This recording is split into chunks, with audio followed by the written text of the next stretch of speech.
Hello friends, welcome to our channel moms cooking recipes.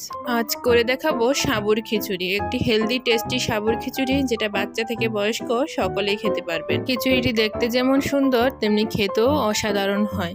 দেখতে সুন্দর হওয়ার কারণে বাচ্চারা খুব সহজেই সাবুর খিচুড়িটি খেতে পছন্দ করে এবং খুবই স্বাস্থ্যকর হওয়ার কারণে বাচ্চাদের খুবই উপকার হয়।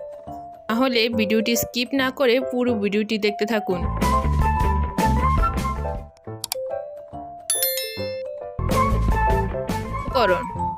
প্রথমে নিয়ে নিচ্ছি 1 কাপ সাবু, নিয়ে নিয়েছি 1 কাপ মুগ ডাল, নিয়ে নিয়েছি 5 মিশালি সবজি, শুকনো লঙ্কা,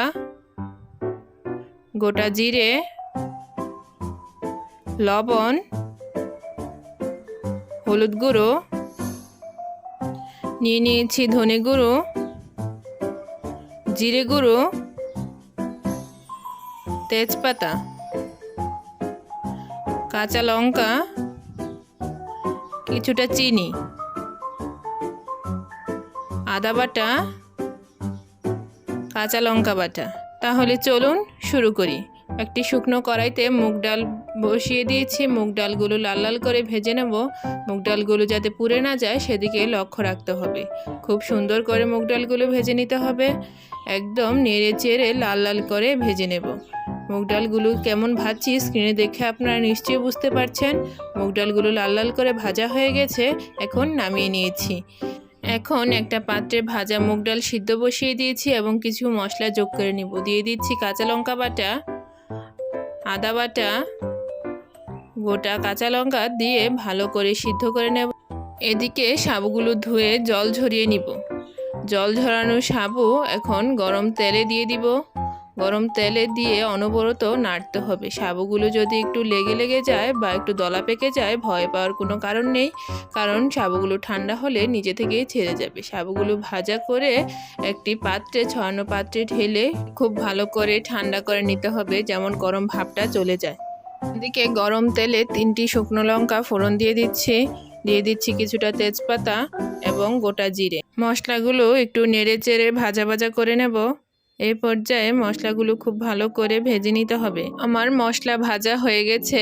আমি দিয়ে দিচ্ছি 5 মিশালি সবজি। যে সবজিগুলো একটু বেশি সিদ্ধ হয় সেগুলো আগে দিয়ে দিচ্ছি পরিমাণ মতো হলুদ গুঁড়ো এবং লবণ।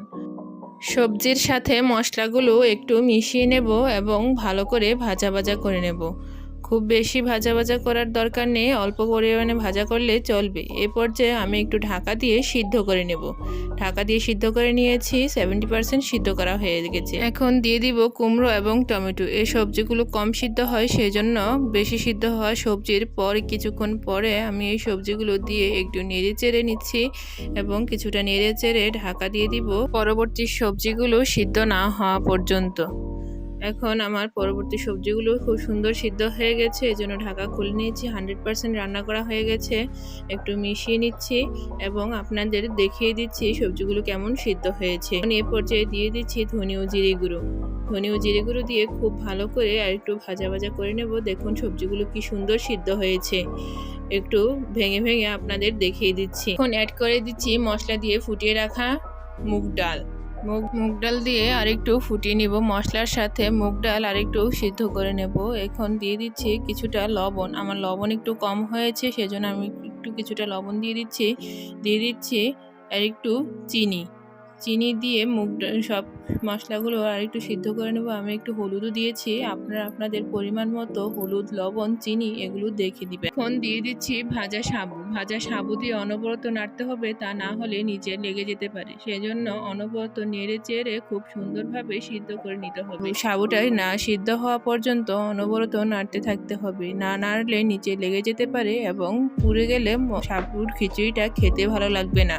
সেজন্য অনবরত নেড়ে চেড়ে একটু ফুটিয়ে নিব। এখন দেখুন সাবুর খিচুড়িটা কতটা ঝরঝরে হয়েছে তা নিশ্চয়ই আপনারা স্ক্রিনে দেখে বুঝতে পারছেন। সাবুর খিচুড়িটা খুব সুন্দর ঝরঝরে হয়েছে, একটু লেগে যায়নি। আপনারা এভাবে একই মশলা একই নিয়ম পদ্ধতি ব্যবহার করে সাবুর খিচুড়ি রান্না করলে একটুকু লেগে যাবে না এবং খেতে কিন্তু অসাধারণ হবে। তাহলে আপনারা বাসায় অবশ্যই ট্রাই করবেন সাবুর খিচুড়ি একই পদ্ধতিতে একই নিয়মে। দেখলেন তো কত সুন্দর সহজেই তৈরি হয়ে গেল সাবুর খিচুড়ি। এই নিয়মে তৈরি করলে বাচ্চা থেকে বয়স্ক সকলে খেতে চাইবে। এবং ভিডিওটি দেখার জন্য অসংখ্য ধন্যবাদ। পরবর্তী ভিডিও দেখার আমন্ত্রণ রইল।